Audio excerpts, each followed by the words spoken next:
स्वागत आप सभी का। आप देख रहे हैं देश की आवाज इंडिया टीवी सीएनएक्स का ओपिनियन पोल, जिसमें नरेंद्र मोदी तीसरी बार प्रधानमंत्री बन सकते हैं उतने ही बहुमत के साथ और लोकप्रियता के साथ। ये आपने देखा। हमने उन नेताओं की बात की जो विपक्ष में हैं और वो क्यों नरेंद्र मोदी का तोड़ अब तक नहीं निकाल पा रहे। हमने जाति की पॉलिटिक्स की बात की, जाति का कार्ड भी इस बार फेल होता हुआ दिखाई क्यों दे रहा है। हमने राष्ट्रीय सुरक्षा के मुद्दे पर नरेंद्र मोदी पर लोग क्यों भरोसा कर रहे हैं, इसके बारे में भी चर्चा की। अब हम बात करते हैं भारतीय जनता पार्टी के लिए वो कौन से राज्य हैं जहां वो अपना रास्ता नहीं बना पा रही है। तमाम कोशिशों के बावजूद और इतने वर्षों से होने के बावजूद, नरेंद्र मोदी के होने के बावजूद भी क्यों यहां पर जो है वो जनता के दिल में नहीं उतर पा रहा है। जैसे हमने पश्चिम बंगाल की बात की, तो ये कहना ठीक नहीं है कि पश्चिम बंगाल में कोई इंडोर्स नहीं बीजेपी ने बनाई। बहुत अच्छा किया था 2019 में, लेकिन इस बार वो ग्राफ नीचे आता हुआ दिखाई दे रहा है। एक बार फिर से आपको हम वो दिखा देते हैं। पश्चिम बंगाल में 42 में से 10 सीटों पर भारतीय जनता पार्टी, हमारा सर्वे कहता है, इस बार रुक जाएगी। अगले राज्य की बात हम करते हैं। अगला राज्य दिखा दीजिए। जैसे कर्नाटका की बात करते हैं। ये भी वो राज्य है, दक्षिण का द्वार जिसको कहते हैं, दक्षिण भारत का इकलौता राज्य जहां बीजेपी मजबूत है, लेकिन वहां भी बीजेपी का ग्राफ इस बार अलायंस होने के बावजूद जेडीएस से कम हो गया। 16 पर बीजेपी अटकती हुई दिखाई दे रही है। तमिलनाडु की बात कीजिए। तमिलनाडु बहुत चर्चा में रहा अभी सनातन के ऊपर जो भी बयानबाजियां हुई वहां पर उसको लेकर के, लेकिन इसको मुद्दा बनाने के बाद भी तमिलनाडु में बीजेपी के लिए कोई राह निकलती दिखाई नहीं दी। ये क्यों? ये इस राज्य में आखिर बीजेपी के लिए दिक्कत है क्या? क्यों बीजेपी के लिए वहां दरवाजे नहीं खुलते? ऐसे ही एक राज्य पंजाब भी है। बरसों तक पंजाब में भारतीय जनता पार्टी ने अकाली दल का छोटा भाई बनकर राजनीति की। अब बड़े भाई से अलग हो गई है, लेकिन अपनी राजनीति वहां पर स्थापित करने के लिए बीजेपी को संघर्ष आज भी करना पड़ रहा है। तो स्पेसिफिकली इन 3 राज्यों की बात करते हैं, क्योंकि बंगाल की हम लोगों ने काफी चर्चा कर ली है। तो मैं पहले कर्नाटक के बारे में पूछना चाहता हूं भावेश आपसे। कर्नाटक में अलायंस है, उसके बावजूद बीजेपी क्यों, और बीजेपी क्यों कभी वहां पर फुल मेजॉरिटी में हम लोग नहीं देख पाते? राज्य सरकार में भी अगर देखें तो क्या अड़चन है बीजेपी? देखिए, उसकी बड़ी वजह जो है, एक तो जो हम लोग अभी काफ़ी दिनों से डिस्कस कर रहे हैं, बीजेपी जिस पॉलिटिक्स को अभी करने जा रही है वहाँ पे जेडीएस के साथ जो अलायंस हुआ है उससे उसको नुकसान होगा, मैं भी मानता हूँ, और जो डेटा है वो भी कह रहे हैं। देखिए, जब भी आप लिंगायत और वोकालिगा का जो वहाँ पे कम्युनिटी है, जिसके भी लिंगायत वोट बीजेपी को मिलती है और लिंगायत जो कंसोलिडेट वोट होता है जेडीएस का, वो दोनों का भी एक साथ वोट नहीं करती जनरली। अब उन दोनों का अलायंस होगा तो वहाँ पे जितनी भी सीटें हैं जो वोकालिगा कंसोलिडेटेड सीटें हैं, वहाँ पे एक कंसोलिडेशन कांग्रेस के लिए बढ़ेगा, क्योंकि वहाँ पे डीके शिव कुमार जो उसी कम्युनिटी से आते हैं उनको बड़ा फायदा दिख रहा है। एक तो कर्नाटक के लिए ये है कि बीजेपी वहाँ पे जो भी सीटें जेडीएस को देगी वहाँ तो उनको नुकसान है ही अपने लेवल पे, और जो बाकी सीटों पे जहाँ पे जेडीएस चुनाव नहीं लड़ेगी वहाँ पे कांग्रेस को फायदा होगा। तो इसलिए आप देखेंगे जो कांग्रेस 1 से लेकर 10 जो बढ़ रही है उसका एक बड़ा फैक्टर वो है। दूसरा, मैं तमिलनाडु को लेकर आपको एक इंटरेस्टिंग चीज़ दे दूं। आपको याद होगा जुलाई में जो हमने सर्वे किया था उसमें एक दिख रहा था कि एआईडीएमके बीजेपी मिला के लगभग 9 सीटें जीत रही थी। वो ग्राफ थोड़ा नीचे आया। उसके बड़ी वजह क्या मैं बताता हूँ। देखिए, तमिलनाडु जब भी वोट करता है वो नेशनल पॉलिटिक्स में यदि कोई बड़ा प्लेयर है तो उसको ज़्यादा सपोर्ट करता है। एआईडीएमके को 2009 में फ़ायदा हुआ था, 2014 में भी फ़ायदा हुआ था, और 2019 में डीएमके को फ़ायदा हुआ था। इस बार का एआईडीएमके के साथ हटने से एआईडीएमके छोटा प्लेयर बनती जा रही है, इसलिए एआईडीएमके का सीटें भी घटी है। बीजेपी के लिए क्या विकट स्थिति है वहाँ पर? देखिए, बीजेपी पहले वहाँ पर हिंदू मुस्लिम धर्म की पॉलिटिक्स करती थी, जो वहाँ पर सक्सेसफुल नहीं होगी। वहाँ पर अभी भी याद होगा, हम लोग बहुत रिजर्वेशन की बात करते हैं, तमिलनाडु एक अकेला स्टेट है जहाँ पे 69% रिजर्वेशन है, जो कि हमारा 50% जो थ्रेशोल्ड है जो सुप्रीम कोर्ट ने लगाया उससे ज़्यादा है। क्यों ऐसा है? देखिए, बीजेपी की जो पॉलिटिक्स है वहाँ पे, हालांकि ऐसा नहीं बीजेपी बना नहीं सकती है। कैसे बना सकते हैं? देखिए, बीजेपी के पास 12% जो वहाँ पे एक कम्युनिटी होता है, जो नादर कम्युनिटी है वहाँ पे कन्याकुमारी उसके आसपास के इलाका में है, वो काफ़ी पावरफुल है। बीजेपी को वो वोट करती जा रही है। वही बीजेपी को वोट आप देखें 5% का वोट जब बीजेपी अकेले लड़ती है। तो अभी जो वहाँ पे बीजेपी के जो प्रेसिडेंट है अन्नामलाई, वो गोंडोर जाति से आते हैं, ओबीसी हैं, और उसी जाति से आते हैं जो एआईडीएमके के सबसे बड़े नेता है फॉर्मर सीएम जो है पलानीस्वामी। तो वो बीजेपी दोनों करके बीजेपी बेहतर करने की स्थिति में है। शायद हो जाए कि आने वाले दिनों में बीजेपी कुछ अच्छा करे। फिलहाल बीजेपी के लिए यही स्थिति है कि बीजेपी संगठन के लेवल पे, और चूंकि बीजेपी सिर्फ वहाँ हिंदू मुस्लिम के पॉलिटिक्स को ज्यादा करने की कोशिश कर रही है, शायद इनरोड्स नहीं बना पा रही। अभी क्योंकि हमने कर्नाटक की भी बात की, कर्नाटक अभी यहाँ से एक सवाल आया था, नेताओं की कथनी करनी में अंतर क्यों होता है, तो उस पर आपकी बात से याद आ गया। कर्नाटक में अभी सारी पार्टियां जो कह रही हैं कि जातिगत सर्वे कराया जाए, पता लगे कौन सी जाति के कितने लोग रहते हैं। कर्नाटक के अंदर वो सर्वे हुआ है, आज नहीं, 2018 में जब सरकार थी, यही मुख्यमंत्री थे सिद्धरामैया, तब का सर्वे हुआ, उसका डेटा जारी नहीं कर रहे हैं।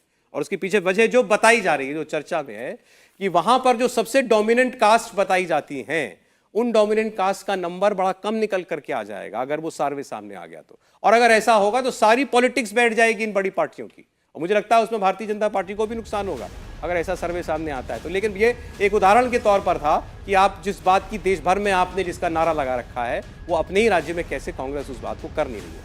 अब खासकर तमिलनाडु की बात करें, अन्नामलाई वहां पर जो यात्रा निकाल रहे हैं, सीट बीजेपी नहीं, एक सीट निकालने की पोजीशन में नहीं दिखाई देती, आज से नहीं 14 से लेकर के अभी तक। क्या वजह? देखिए, मुझे लगता है कि भारतीय जनता पार्टी, पहले तो हम ये समझें कि जिस भारतीय जनता पार्टी को देश के कई राज्यों में कोई पूछनहार ही नहीं था, मतलब अगर भाजपा का झंडा आपके घर पर लगा है तो आप, अगर मैं थोड़ा दूसरे शब्दों में कहूं तो अछूत टाइप से आपको देखा जाएगा, कहा जाएगा अरे ये भाजपा का झंडा लगा लिया, मतलब कुछ ठीक आदमी नहीं। लेकिन अगर उस राज्य में स्थिति ये बन रही है कि वहां की सत्ताधारी पार्टी के नेताओं पर सबसे बड़ा हमला भारतीय जनता पार्टी की तरफ से हो रहा है, दूसरा जिस एंटी ब्राह्मणिज्म की पॉलिटिक्स वहां डीएमके और एडीएमके ने की, वो पानी बहुत बह गया वहां। अब वहां जो स्थिति है, के अन्नामलाई और जो भारतीय जनता पार्टी के जो मंत्री हैं, जो नेता हैं, वो सब पिछड़े और दलित समाज से आते हैं।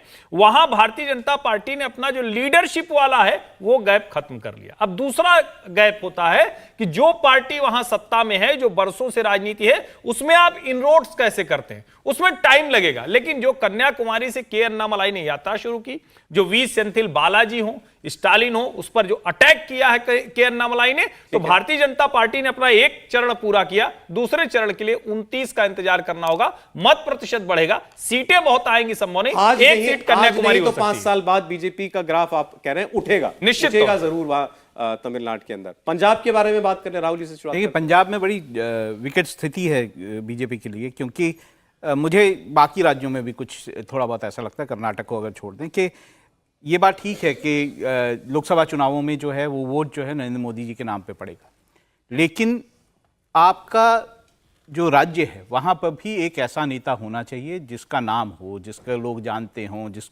जो आपके झंडे को लेकर आगे चले। इन सारे राज्यों में इस तरह के नेता जो हैं, कर्नाटक को अगर हम छोड़ दें तो इस तरह के नेता जो हैं नहीं है बीजेपी के पास, जो कि बड़े पुख्ता नेता हों, जिनका बहुत ज़मीनी वो हो। तो ये कारण पंजाब में भी है, पंजाब में जो नेता थे वो अब उस तरह से है नहीं। तो ये कारण भी है कि बीजेपी को यहाँ पर मुश्किलें पैदा हो रही हैं। जहाँ तक तमिलनाडु का सवाल है, वहाँ इनरोड्स जो हैं बीजेपी बनाने की कोशिश कर रही है, लेकिन जैसा मेरे सहयोगी ने कहा कि उसमें समय लगेगा। इसी तरह से केरल का भी बात है, इसी तरह से बाकी राज्यों की भी बात है। पश्चिम बंगाल में भी अगर हम देखें तो वो एक ऐसा नेता जिसका जोर हो, जिसका चेहरा हो, जिसमें दम हो, वो कहीं ना कहीं मिसिंग है।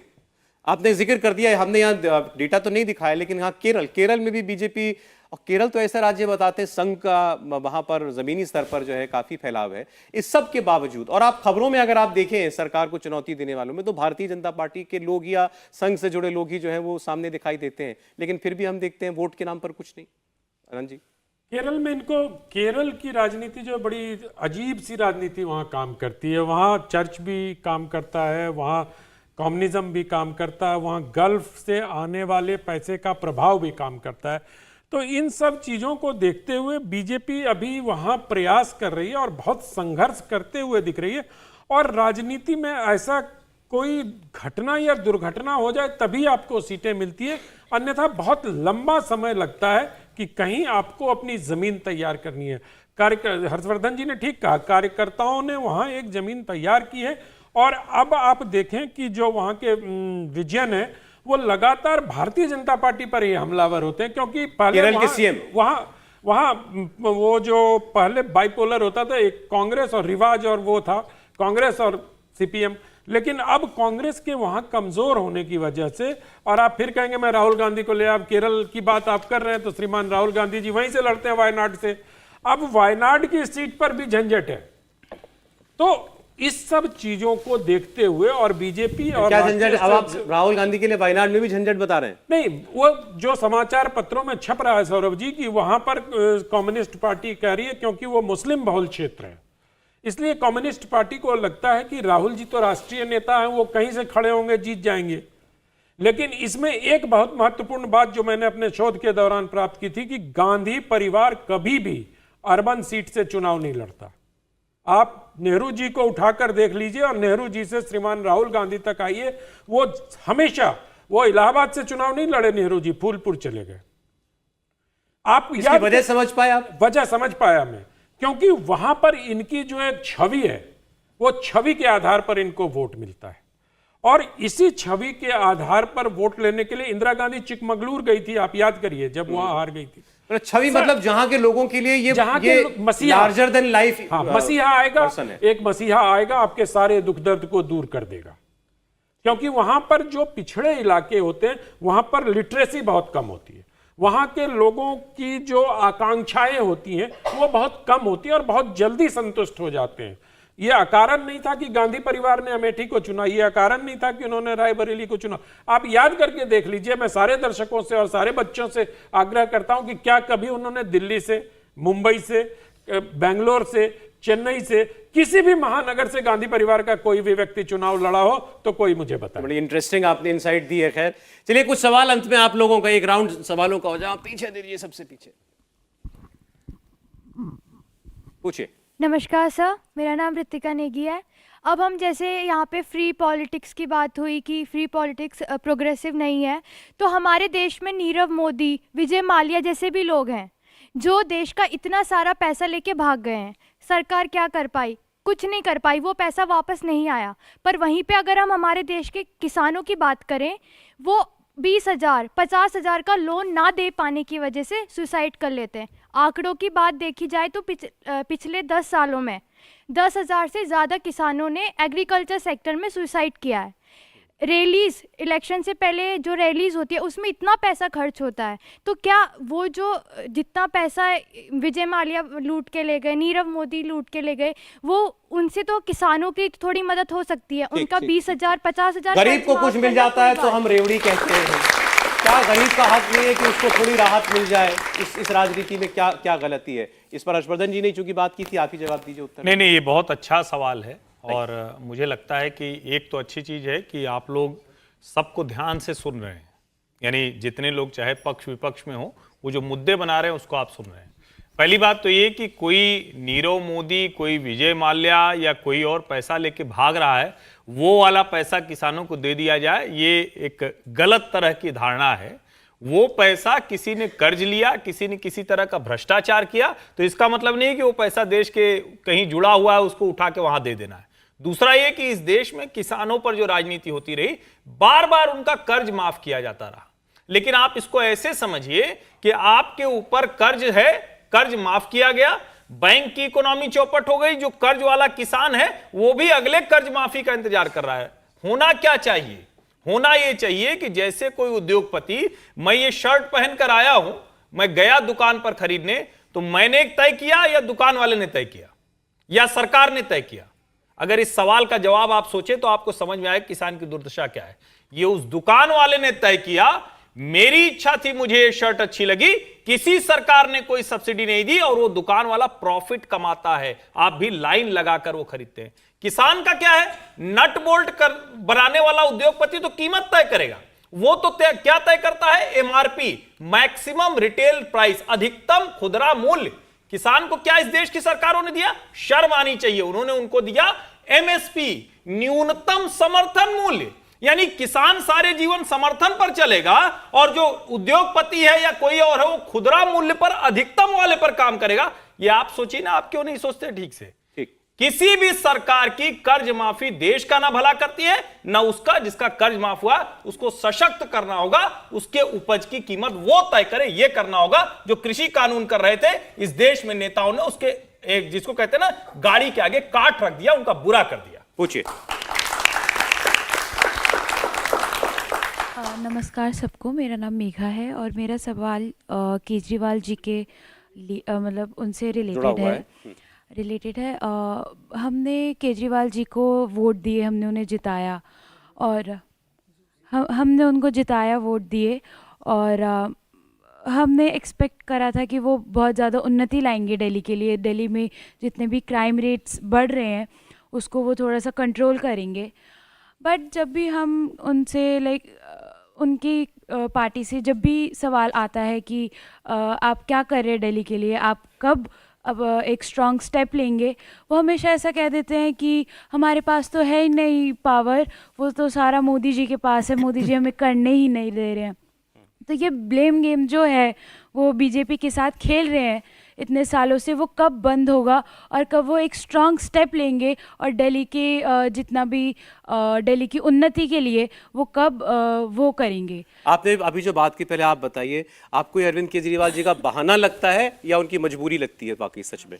ये मेरे को उनका बहाना लगता है, क्योंकि देखिए आप यूपी में हमारे यादव योगी जी हैं, तो उनको तो चलिए कुछ बोलेंगे कि वो तो बीजेपी की पार्टी के हैं इसलिए वो कर दे रहे हैं, पर वो भी तो सीएम है, वो भी तो उसी पॉइंट पे है जहाँ पे अरविंद जी हैं, वो भी तो करवा दे रहे हैं। अभी उज्जैन में एक बेचारी लड़की का बलात्कार हुआ, उसके आरोपी को एग्जीक्यूट करवा दिया गया था, पकड़ लिया गया, वो भाग रहा था, उसको गोली लग गई। हाँ, तो आप कह रहे हैं कि केजरीवाल जी ऐसा कुछ क्यों नहीं करते? जब इससे पहले बात हुई केजरीवाल जी के पास पावर्स नहीं है, लेकिन आपने ये कहा कि केजरीवाल जो बातें कहते हैं वो बहाना ज्यादा लगती हैं कि भाई मेरे पास, मैं मुख्यमंत्री हूं लेकिन मुख्यमंत्री की ताकत जो है वो मेरे पास नहीं है। ये राहुल जी इसका उत्तर दे दें। देखिए, इसमें तो इतना कहना गलत होगा कि अगर केजरीवाल ये कहते हैं कि मेरे पास लॉ एंड ऑर्डर नहीं है तो नहीं है, ये बात तो सही है।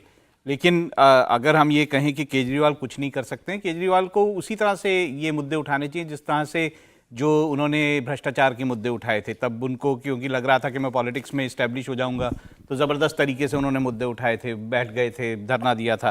तो अब अगर ये मुद्दे जनता को लगते हैं कि इंपॉर्टेंट है तो उनको ये मुद्दे भी उसी तरह से उठाने चाहिए, कम से कम इसको इशू बनाएं। ठीक, बोले।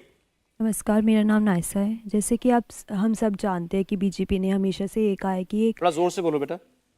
जैसा कि हम सब जानते हैं कि बीजेपी ने हमेशा से ये कहा है कि एक हिंदुत्व राष्ट्र है, तो क्या आपको नहीं लगता कि ये आने वाली पीढ़ी के लिए गलत संदेश होगा? विजय जी, हिंदू राष्ट्र की बात करना गलत मान रही है? मुझे लगता है कि बीजेपी ने कभी नहीं कहा है कि ये हिंदू राष्ट्र है। बीजेपी वो ना कहे, समर्थक तो कहते हैं। हाँ, तो इसमें बुराई भी क्या है? अगर 81%, अच्छा एक बात बताओ आप सौरभ जी, अभी आप इनसे ही बात कीजिए। अच्छा, अभी मैम एक बात आप बताइए, अभी कोई व्यक्ति कह रहा था पिछड़ा मांगे 100 में 60, जिसकी जितनी हिस्सेदारी उसकी उतनी भागीदारी। तो जिसकी जितनी हिस्सेदारी हिंदुओं की, अगर वो राष्ट्र ही मांग रहा है तो इसमें गलत क्या कर रहा है? नहीं, अच्छा टॉपिक है, इस पर बहस होनी चाहिए। बताइए, आपको इसमें ये गलत क्यों लगता है? आपको ये बताओ। मेरा मानना ये है कि इंडिया में मेजॉरिटीज़ माइनॉरिटीज़ इन सबको इक्वल राइट्स मिलने चाहिए। अगर हम ये कह रहे हैं कि हिंदुत्व राष्ट्र है तो ये गलत है, क्योंकि और भी धर्म है इस राष्ट्र में, तो उसको भी उतना ही इम्पोर्टेंस देना चाहिए। इसको आपको इस तरह से समझना होगा कि हिंदू की, जो लोग हिंदू राष्ट्र की बात करते हैं उनके लिए हिंदू की परिभाषा क्या है, वो हिंदू किसको कहते हैं? वो उनके लिए हिंदू, भारतीय और हिंदू एक ही तरह है। तो अगर कोई दूसरे धर्म और पंथ में अंतर करना पड़ेगा, ये बहुत आसान सवाल नहीं है जिसका आप उत्तर 2 मिनट में या 30 सेकंड में मैं दे पाऊंगा। लेकिन हिंदू का मतलब भारतीय है, जो भी भारत में रहता है वो हिंदू है। इस सोच वाले लोग ही हिंदू राष्ट्र की बात करते हैं। इधर से कोई कह रहा था माइक मेरे पास नहीं आया, इनको चाहिए, उधर लास्ट में दे दो। जैसे सर ये बोल रहे हैं मैम कि लाइक हिंदू देश बोलते हैं, सो इसमें बुराई क्या है? मुस्लिम देश भी तो बहुत सारे हैं, अगर एक देश हिंदू का बन गया तो इसमें बुराई क्या है? अब मैं आपकी बात इनसे कराऊं या उनसे कराऊं? इनसे कराइए दीजिए सर। लेकिन यही बात जब पंजाबियों पे आ जाती है, जो नहीं बोला हो अब तक बताएं। नहीं, जो नहीं बोला हो, आपने बोल लिया, आपने नहीं बोला, उधर दीजिए।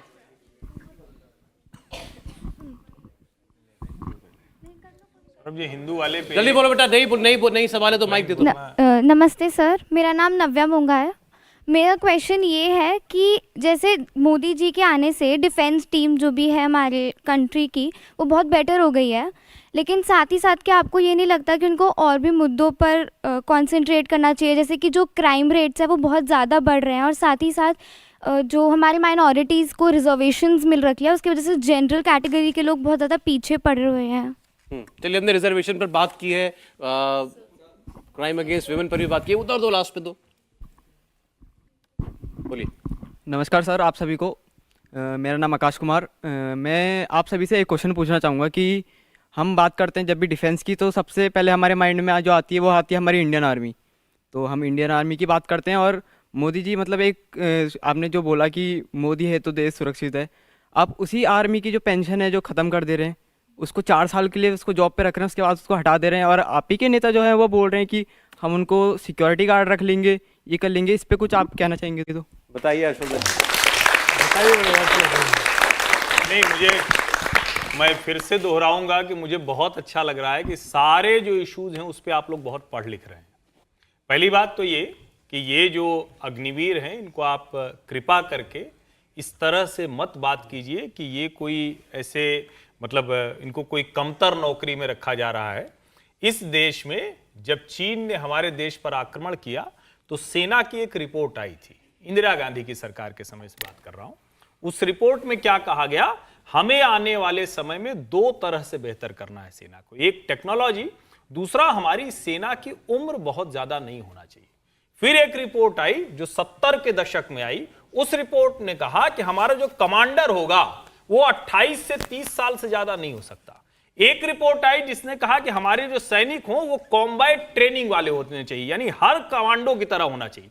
अब ये जो सारी चीजें होती हैं उसके लिए एक सिफारिश थी जो 80 के दशक से देश की किसी सरकार ने हाथ ही नहीं लगाया जी। उसी में एक डिफेंस कमांड भी है जो सीडीएस के तौर पर जाती है, और उनको जिन लोगों को 4 साल की नौकरी की बात कही जा रही उन्हीं में से 25% को उसमें एकोमोडेट किया जाएगा।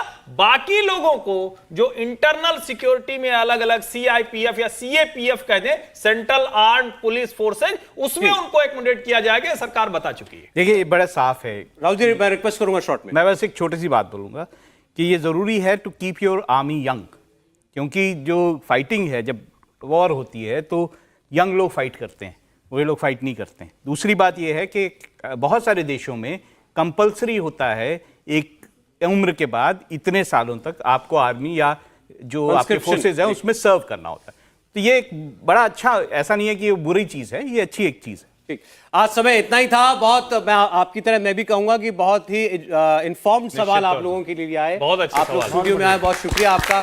मेहमानों का हमारा बहुत धन्यवाद, अनंत विजय जी का, भावेश जी का, राहुल जी का, हर्षवर्धन जी का।